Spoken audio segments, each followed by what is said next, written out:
Hey, this is Brian with worshiptutorials.com, and this is another video in the frequently asked questions series where I answer your questions. So if you have a question about worship, a question about worship tutorials, about gear, about leading worship perhaps, maybe you have a personal question, maybe you have a question for one of the other guys that you see in these videos, please ask in the comments below, or you can head to worshiptutorials.com, and I have fixed my contact form so it will come to me now. If you have tried to get in touch with me in the past and I have not responded, I apologize. I found out there was an error in my contact form and I was not getting those emails. And so my fault, I'm sorry. But let's jump right in. I have a few questions, and I don't remember who asked me this question, but it's been asked over and over in videos and comments and that kind of thing. But where do I lead worship? And these other guys that you see in the videos, Nick Rice, Bryce Sheehan, Bradford Mitchell, Brian Fuller. We are all part of the same church, and it is New Hope Church, which is based in Durham, North Carolina. New Hope is a multi-site church, and that means that we have multiple campuses. So most of the guys in the videos are actually our campus worship leaders. I lead worship in a town, kind of a suburb of the Triangle called Garner. If you are familiar with Scotty McCreery, he came from Garner, North Carolina. So there you go. But I lead worship at our Garner campus. Bradford leads worship at our Sanford campus, which is another a town that's kind of in the surrounding areas around Raleigh, Durham, Chapel Hill. Nick Rice is our student pastor at the Garner campus, and he plays lead guitar with me most Sundays. I'm very fortunate to have Pastor Nick Rice playing guitar with me because he's awesome. And let's see, who else? Bryce Sheehan leads worship. He's our worship pastor at the our North Raleigh campus. And Pastor Brian Fuller, who's been in these videos, we just refer to him as Fuller, and he's our global worship arts pastor, and he leads worship at our central campus, which is in South Durham, North Carolina. So head over to newhopechurch.org and you can check us out. Just a great church, great leadership. I'm very blessed and fortunate to be involved in a church like New Hope. I consider myself very lucky. Some of you have asked if you could see live worship from our church, and I've talked to Pastor Fuller about that. So our central campus, they film everything and stream it. We actually film everything at our campuses, but it's just for evaluation purposes. It's not something that we put out, broadcast on the internet, but we do have the ability to put some stuff on YouTube, maybe, or Vimeo or something. So I'm gonna talk to Pastor Fuller about that a little more, and maybe we can show you guys some footage of us leading worship at our church. So thanks for your interest. I love talking about New Hope Church. Next question is about pads. We've had I'm going to answer a couple questions about pads. One of you asked if pads, and I'm sorry I can't remember your name off the top of my head, but are pads 3 coming? The answer is yes, they are coming. They're almost finished, actually. We have plans to release a series of pads, so you can get different sounds. Pads 1, I put out about a year ago, a little over a year ago, and we use them in our services. And if you've used them for that long, you might be getting tired of that one sound. So future versions of pads will work exactly the same way, but they'll just sound a little different, give you some variety. The next question, the biggest one, has been, though, how do I use them in a service in a live environment? And if you go to the pads page at Worship Tutorials, worshiptutorials.com/pads, I have highlighted there a number of different ways you can use them. How we use them at our campus, at all of our campuses, is we use a program called ProPresenter, which displays graphics and words and stuff on your screens, and it also outputs audio. So we set, for example, if we want a pad in a song, we don't use them in songs as much. We do if they're sort of a mellow song and we're just going to put some acoustic guitar with them, we'll put pads in them, but we use them for all other kinds of elements, like during prayers, the end of a message, that kind of thing. But anywhere you want the pad, if you're putting a slide up, which we put a slide up or a title or something for just about anything, we don't have like blank screens ever, you can insert an audio file, and if your computer is connected to your soundboard, it will play. So it really automates your workflow. So basically you push the slide, project whatever you want on the screen, and the pad plays underneath that element. So that's how we do it. And I have a video on the pad's page explaining how to do it. There are other ways you can do it if you have an iOS device. There's an app that I like called Worship Team Director. Worship Team Director is a little confusing because it has the initials WT in it, Worship Team, and I think it's WT Director. Worship Tutorials did not develop this app, so I know a lot of people have asked me support type questions on the Worship Team Director app, and I apologize, but I didn't make it, so I can't really provide support. I know when the latest iOS version came out, it broke Worship Team Director, so there were a lot of issues with that. But you can head over to iTunes and check it out, and I have a video too about how to use it. But basically, you just import your files to your phone, and then you can play the pads from any iOS device. So you can set it up on a stand and push the button. Though I am hugely against stands on stage. That's a topic for a different video. But you can use it. You can have someone else in the band, or you can kind of put it off to the side and hit it. If you want to do it that way, but you could also have it in your production booth as well. You can have an iOS device there, plug it into your soundboard and run the pads, and it does a crossfade and everything as well.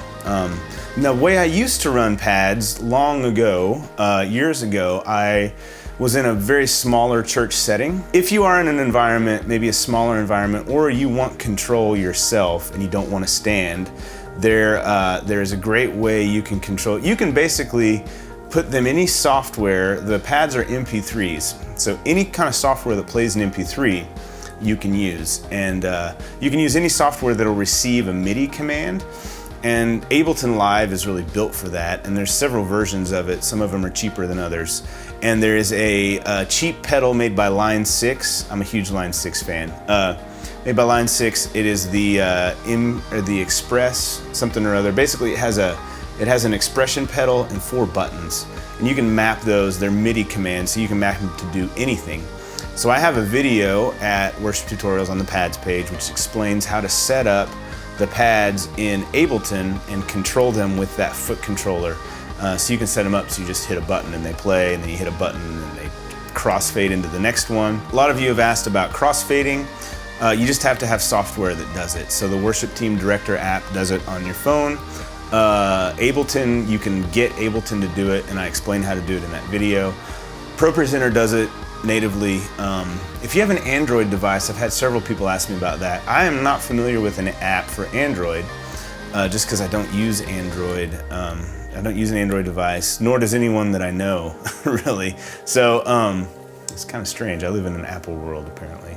But I would look into DJ apps, because oftentimes DJs need to set up playlists, and they need to crossfade between songs in their playlists. So I would assume there's a DJ app that will do that for you. Finally, Rhett Dillon on, I probably did not pronounce your last name correctly, Rhett, but on Twitter asked me this question, and it's a great question. How do I get people to start singing? Now, I do not claim to know the answer to that question, but I have a few thoughts, and I'd love to share them with you.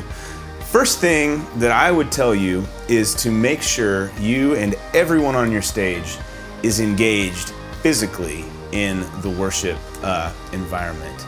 And what I mean by that is stage presence. And so I feel like I might be treading on thin ice here when I talk about stage presence, but I believe it is extremely important. And no, it is not to put on a show, to entertain people, but I think that, I'll tell you a story. When I was in college in the 90s,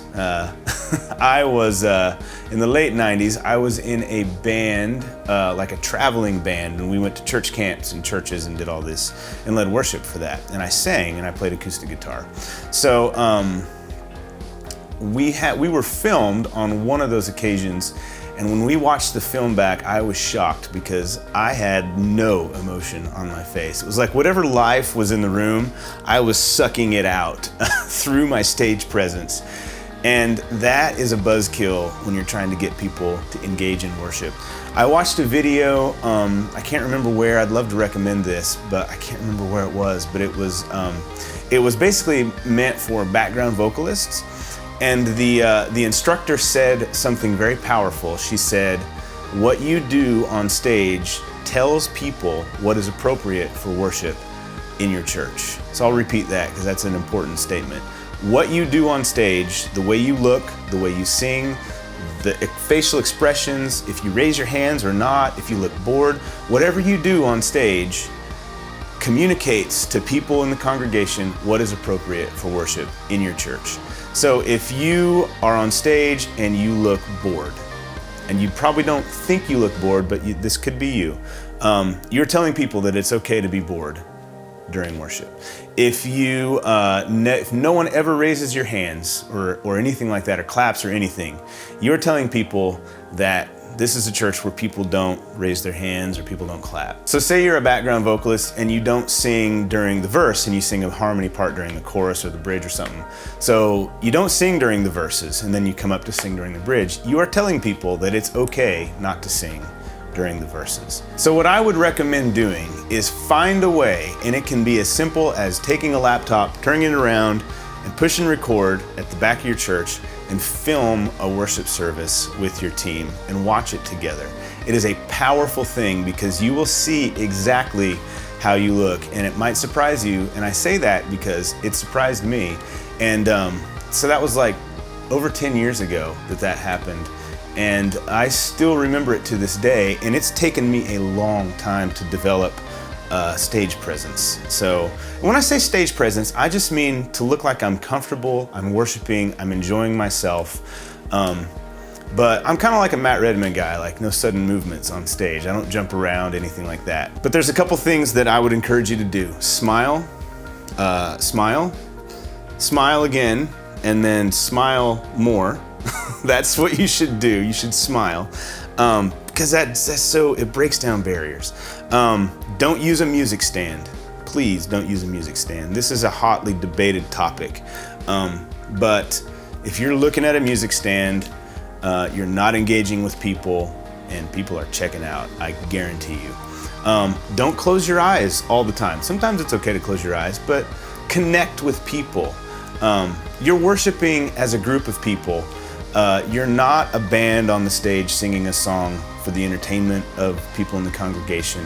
You're a group of people worshiping God together. And I believe there should be connection among you and the congregation. So don't close your eyes the whole time. Smile some more. That's how important it is. And encourage people on your team to do the same. So if you have somebody who's comfortable raising their hands or being very demonstrative while they worship, let them do it. If you don't force it.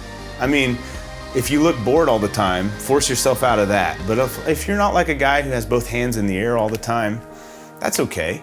Not everyone's like that. I'm not like that. I think Brian Johnson is an interesting case because he's like this really low-key, mellow guy at Bethel Church who's in the middle of this massively charismatic church.